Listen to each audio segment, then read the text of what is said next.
This review has been made possible by Toyota of Naperville. As you know, Toyota has tons of brand new Toyotas available for purchase, but did you know that they also have a remarkable selection of used cars? Head on over to toyotaofnaperville.com and look through hundreds of used cars for sale right now. Alright, what's up guys? My name is Zach and today I'm driving a 2015 Honda Civic Si Coupe. Up front is a 2.4 liter inline 4 and down below is a 6-speed manual transmission. This video is sponsored by CarMarshal.com. If you'd like to support the channel, click the link down in the description below. CarMarshal.com advertises for over 100,000 vehicles across the US. But before we get back to that 2.4 liter, yes, I know a lot of people are going to be like, oh, it's a Honda from a Toyota dealer. This is one of the used cars at Toyota of Naperville. I'm going to beat those comments first punch this time. But getting back to that 2.4 liter inline 4, it is naturally aspirated and it does have VTEC. To make a long story short, what VTEC does is it makes you go faster at the top end. Basically, it lifts the valves higher, allowing more air and fuel into the engine.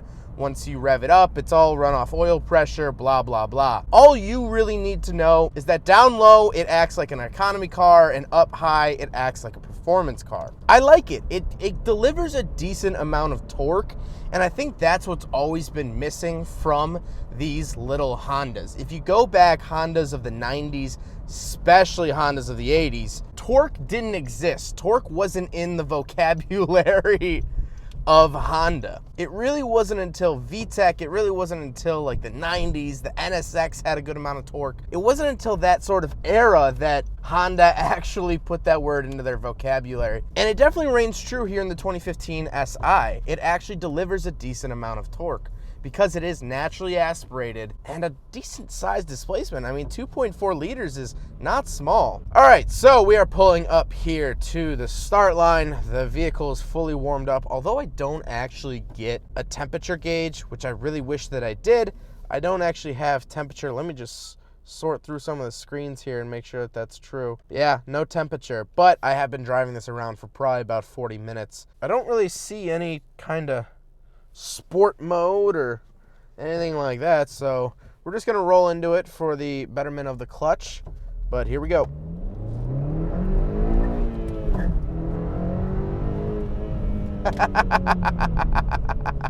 It's not going to blow your absolute socks off, but it is pretty quick. It does have a little shift light, which is really, really nice built in. It's a decently quick car. It definitely moves. I'm not gonna sit here and say that it's not fast, because once I 13B swapped my RX-7, I did get gapped by one of these by more than I'd like to admit. It's a quick car. It's definitely fun to drive. Now, like I said, paired to it is a 6-speed manual, and for this year, that is the only transmission offered with the Si. The Si is a sport package, and so there is no automatic Si. If you see an Si in traffic, it's a manual transmission vehicle. That being said, I really like it. I always, always, always praise Honda for their shifting feel. I think might be the best in the game, and that's now stretching back 2 decades.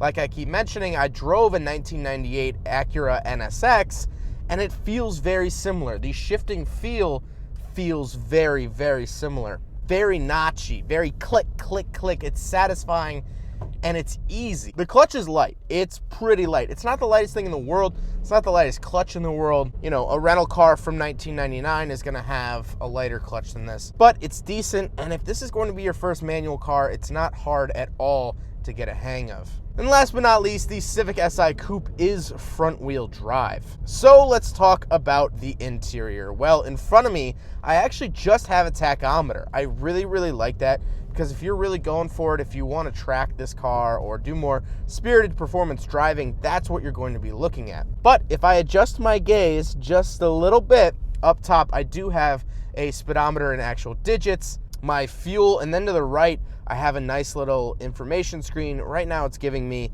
my MPGs, but I can have it tell me my power, what percentage of the engine's power I'm using, which, as my good friend Felix will point out, I just revved the engine and it went up to 25% power.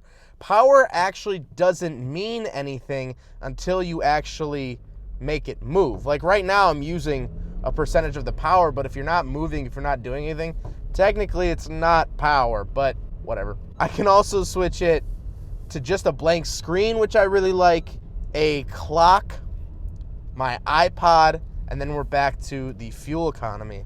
I sort of like the split dash look. There's sort of a shelf up top telling me some information, and then down below here we have just my tachometer. I really like it. I don't know, I sort of like the whole, it's very spaceshipy. Gotta look over here, up, down, you know, a lot of dials, a lot of things doing things, but it's not overly cluttered, which I really, really like.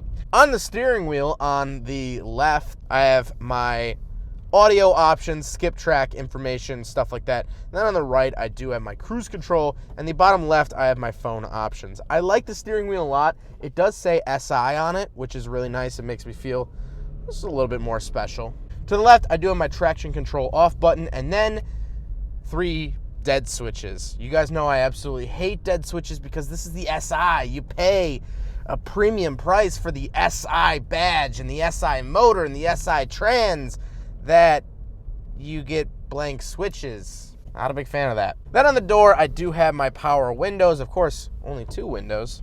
Power mirrors, lock and unlock, stuff like that. And then we can get into the center, which actually does have a very nice touchscreen display. I really like it. No Apple CarPlay, but it does have iPod connectability. We can look at info, my fuel economy, navigation will be run through here. All that stuff is done through the screen. Now, the thing that I don't like about the screen is that the volume switch is like a little touch thing. It's not actually a physical switch, and I don't really like that. Down below the center screen, I do have my climate controls. Nothing really too crazy here, although I am loving them today because it is 20 degrees here in Chicagoland. And then I get a little cubby hole that pops out, USB, HDMI, and then a 12-volt outlet.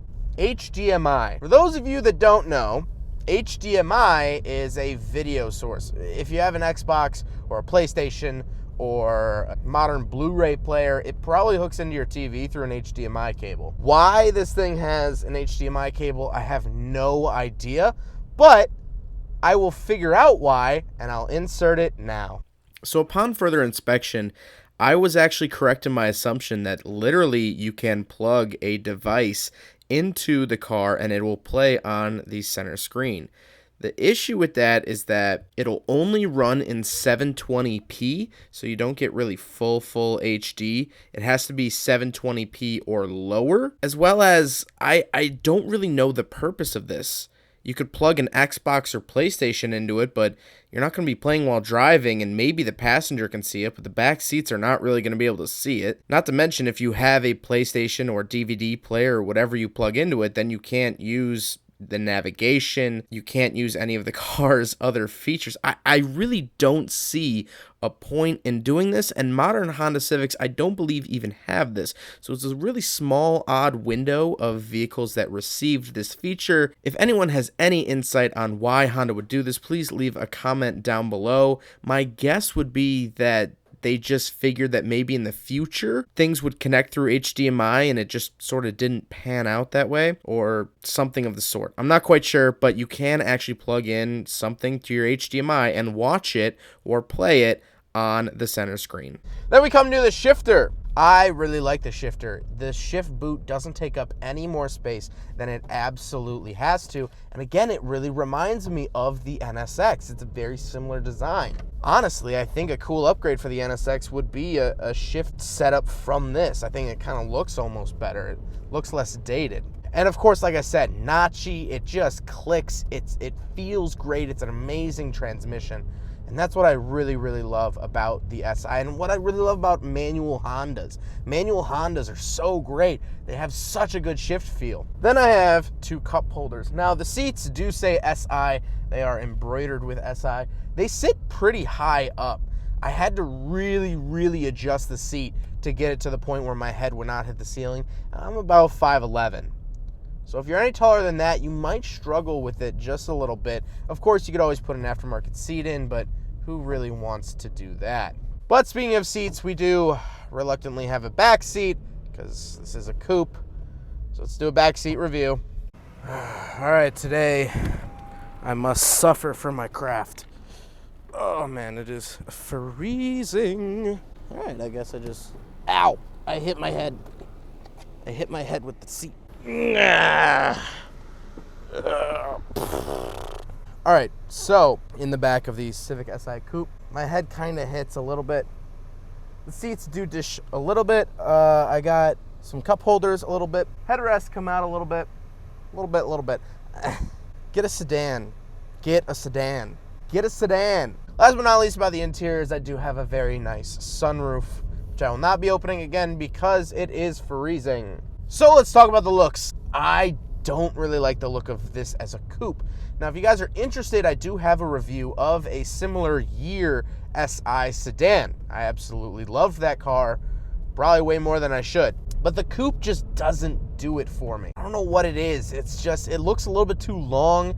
It looks like, honestly, it should have 4 doors, and it doesn't. It's just, it's awkward to me. You know what it reminds me of? That SpongeBob meme of the fish holding the cup, and his neck is all long. Like, I mean, it's not that far off. And so that brings me to my talking point, which is I would prefer the sedan. The fact that they offer the Si in sedan or coupe is just awesome in the first place, but I would definitely go with the sedan, and here's why. If I'm going to buy a Civic, Civics are meant to be practical, even in this state, even the Si, even the Type R, which I recently drove. At the end of the day, they're still sensible, they're still reliable. They don't really leave that out on the table. The Civic Type R, it's still a 5-door hatchback. It still has plenty of room for a dog and 3 kids.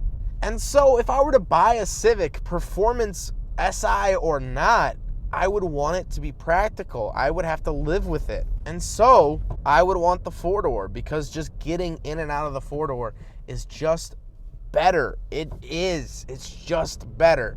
It makes more sense. And honestly, people are like, oh, 2 doors are faster. Yeah, if you were born in 1920, okay, boomer, the sedan wins at the end of the day. Well, I hope you guys enjoyed the video. Huge thank you to Toyota of Naperville for letting me take out their 2015 Honda Civic Si. I like Si's. I think that they're great. I think that they're fun and sporty. I would just prefer the sedan because it would be more practical. But they have tons and tons of cars on their lot. Toyota of Naperville is absolutely awesome. They have a very diverse inventory as well. I'm driving 4 different manufacturers today, all from Toyota of Naperville. They have over 400 cars in stock, as well as brand new Toyotas. If you're looking at any brand new Toyotas, definitely check them out for that, of course. But I hope you guys enjoyed the video. Don't forget to rate the video, comment on the video, and subscribe if you really like to. Take care, guys. Aside from my soul,